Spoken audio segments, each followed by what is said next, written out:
महात्मा फुले बरं बोलत नव्हतं, त्यांच्या बापाने त्यांना हकललं होतं का त्यांनी सांगितलं आणि स्वतःच्या बापाने महात्मा फुलेंना आपलं लावून सावित्री माईला घेतलं आणि गेले कधी त्या काळात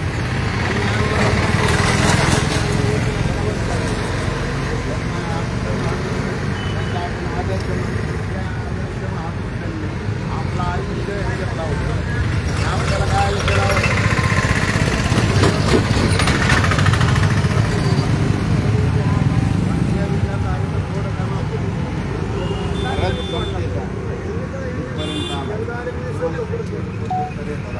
काय रेट लावायचं ते तुम्हाला म्हटलं.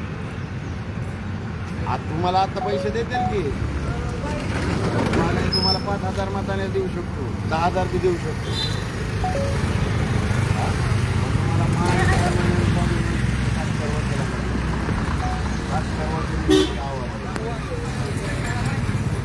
आणि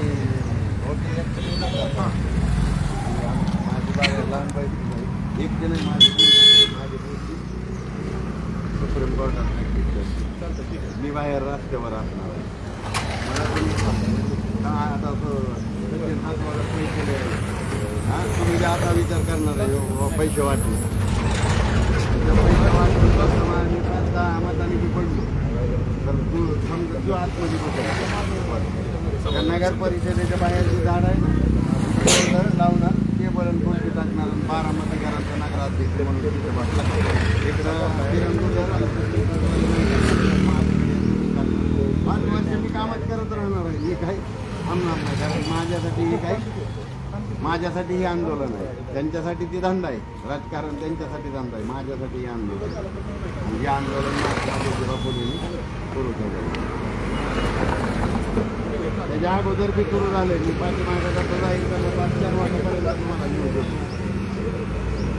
फुल्यांचाच का सांगतो मी कारण फुल्यांपासून फुल्यांनी शिक्षण शाहू महाराजांनी आरक्षण बाबासाहेबांनी दिलं शिक्षण आरक्षण संविधान आणि ही तीन प्रत्येक भारतीयांनी आपल्या ह्याच्यात मोकळी कायम करून ठेवायचं आहे आपल्या लेकरांना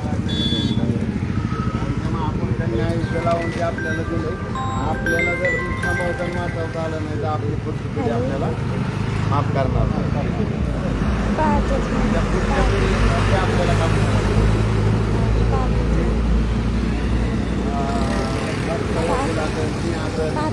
जे कार्यकर्ते काम करतात कार्यकर्ते काम करतात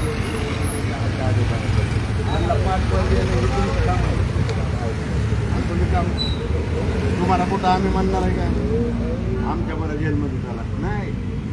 तुम्ही फक्त तिथं एकच सेकंदाची इमानदारी दाखवा बटन दाबताना दिवसभर बाजारावर फिरा आजच्या गावाला सांगा 20 तारखेला एकच सेकंद बघायला बदलावा मग काय करायचं. दादा खोटं बोललाय तरी दादा म्हणतो 40 कोटी बजेट आहे फक्त देणार आहे म्हणजे कौतुक करून वाचनालय काय करता नाही तिथं बात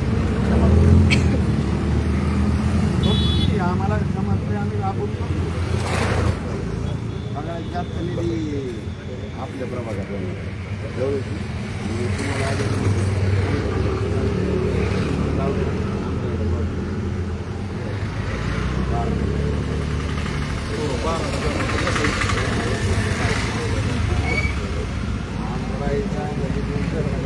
आमच्या ह्या 2-4 त्याच्या नावावर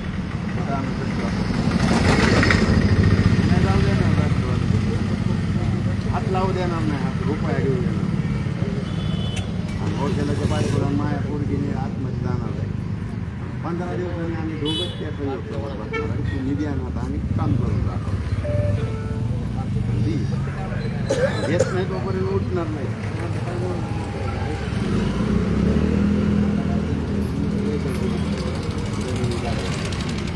मला काय ते हे करायचं रोज कुठून आंदोलन करायचं रोज कळतं का पळतं घेत नाही.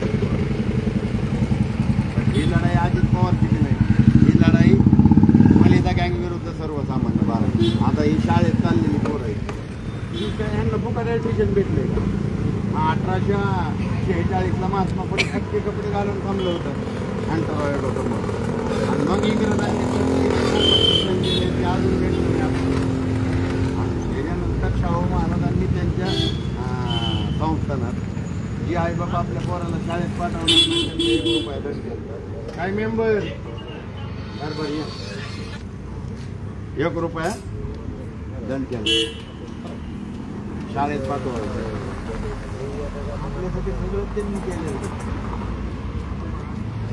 आणि आपला जी काय आहे ती वाचवण्यात आपली जबाबदारी ती करायला काय करावं लागणार प्रभावी झालं का